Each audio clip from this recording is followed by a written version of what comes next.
නිෂ්පාදනය සිට 4.5ක් නොඉක්මන මට්ටම පවත්වා ගැනීම ණය ස්ථිරභාවයේ තහවුරු කිරීම සඳහා එක් උපාය මාර්ගයක්. ඒ අනුව රාජ්‍ය මූල්‍ය තත්ත්වයේ සක්මත් සීමා සමග දලදේශීය නිෂ්පාදිතයේ ප්‍රතිශතයක් ලෙස රාජ්‍ය ණය ක්‍රමානුකූලව අඩුවීමට පටන් අරගෙන තිබෙනවා. 2032 දී ළඟා කරගත යුතු ඉලක්කය වන 95% ආසන්නයට මේ වන විටත් ළඟා වෙමින් තිබෙනවා. අපිට ජාත්‍යන්තර බැඳීම් තිබෙන 2032 දී අපේ ණය ප්‍රතිශතය 95ක් බවට පත් කරගන්න දැන් අපි ආසන්න ළඟා වෙමින් තිබෙනවා. මේ ප්‍රතිඵලය මත අපගේ ණය කළමනාකරණ උපාය මාර්ගය අනුව 2032 දී ණය අනුපාතයේ දලදේශීය නිෂ්පාදිතයේ ප්‍රතිශතයක් ලෙස 90කට වඩා අඩු වගයක තබා ගැනීම ඉලක්කය පහසුවෙන් ළඟා කරගන්න පුළුවන්. දැන් කවුරුත් මේ ණය ගෙවීම පිළිබඳ බිය යුතු නැහැ එකල හැකි. 2028 වසරේදී ණය ගෙවීමට නොහැකියාවක් මතුවිය හැකි බවට පදනම් මිරිත මතයක් ඇතැම් පාර්ශවයන් විසින් සමාජගත කරමින් තිබෙනවා. මේක මම ටිකක් පැහැදිලි කරන්න ඕන. මොකද සෑම විටම මේ ආණ්ඩුව බිඳ වැටෙන බවත්, අර්බුදයක් ඇති වෙන බවත්, අගෝස්තු වල ජනාධිපතිවරයෙක් බිහි වෙන බවත්, දෙසැම්බර් වල තව ජනාධිපතිවරයෙක් බිහි වෙන බවත්, ලබන මාර්තු දක්වා අනිත් ජනාධිපතිවරයා කල් තැබූ බවත්, 28 දී කඩා වැටෙන බවත් විශාල ලෙස කියමින් තිබෙනවා. 28 දී අපි ණය ප්‍රතිවගත කරාට පසුව ණය ගෙවීම අපිට ආරම්භ කරන්න සිද්ධ වෙනවා. අපිට ණය ගෙවා ගන්න බැරි වේවිද? මම ඔබට පෙන්눔 කරන්න දත්ත විසින්. සැබෑ තත්ත්වය කුමක්ද? 2024 දී විදේශීය ණය සේවාකරණ වෙනුවෙන් ඩොලර් මිලියන 1674ක් ගෙවා අවසන් කළා. ඒක අපි දැනුත් ණය ගෙවනවා බහුපාර්ශ්වීය ණය. 2024 දී අපි ගෙවලා තියෙන ඩොලර් මිලියන 1624ක් ගෙවා අවසන් කළා. 2025 වසරේදී විදේශීය ණය සේවාකරණය ඩොලර් මිලියන 2435ක් වුණා. අපි මේ අවුරුද්දේ විදේශීය ණය ගෙවීම ඩොලර් මිලියන 2435ක්. සැප්තැම්බර් 30 වන විට ඉන් ඩොලර් මිලියන 1948ක් ගෙවා අවසන්.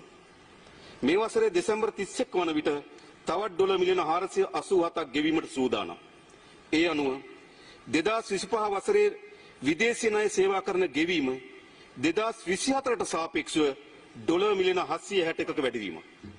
ඒ කියන්නේ ගිය අවුරුද්දට සාපේක්ෂව මේ අවුරුද්දේ අපේ විදේශ සේවාකරණය ගෙවීම ඩොලර් මිලියන 761ක වැඩිවීම. ඒ කියන්නේ අපි දැන් තමත් 24ට සාපේක්ෂව 25 වැඩි පංගුවක් ගෙවලා තිබෙනවා.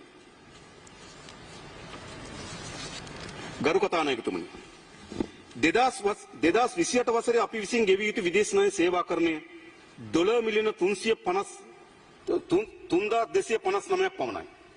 2028 අපි ගෙවන්න ඕන 3259. එනම් 2025 වසරට සාපේක්ෂව ඩොලර් මිලියන 824ක වැඩිවීමක් පමණයි. මේ 25ට සාපේක්ෂව. 25, 26, 27 තව අවුරුදු දෙකක් තියෙනවා. හැබැයි ගිය අවුරුද්දට සාපේක්ෂව අපි මේ අවුරුද්ද 761ක ගෙවලා තියෙනවා. මේ අවුරුද්දට සාපේක්ෂව 28 ගෙවන්න තියෙන අපිට ඩොලර් මිලියන 824ක වැඩිවීමක් පමණයි. මෙය ගෙවීමට අපිට හැකියාව තිබෙනවා. එබැවින් එවැනි සාවාද්‍ය ප්‍රචාරය මේ රටේ ජනතාව පිළිනොගන්නා බව මම විශ්වාස කරනවා. තව දුරටත් එපා. එයි අපි 2024ට සාපේක්ෂව අපේ විදේශී ඉපීම් 2024 ඩොලර් මිලියන 19338යි සැප්තැම්බර් දක්වා. මේ අවුරුද්දේ ඩොලර් මිලියන 21272යි. ඒ කියන්නේ ගිය අවුරුද්දට සාපේක්ෂව විදේශ ඉපීම් අපේ ඩොලර් මිලියන 1934කින් වැඩි වෙලා තිබෙනවා. ඒක අපිට මේ 760 ගෙවා ගන්න පුළුවන් වෙන්නේ. ඒ විතරක් නෙවෙයි.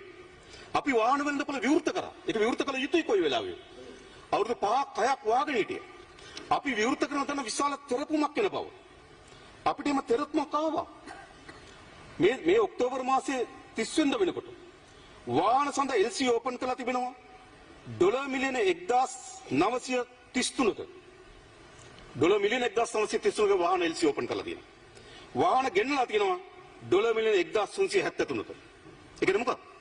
ගිය අවුරුද්දේ නොතිබුණු වියදමක් මේ වෙනකොට අපි ඩොලර් මිලියන 1373ක් දරලා තිබෙනවා.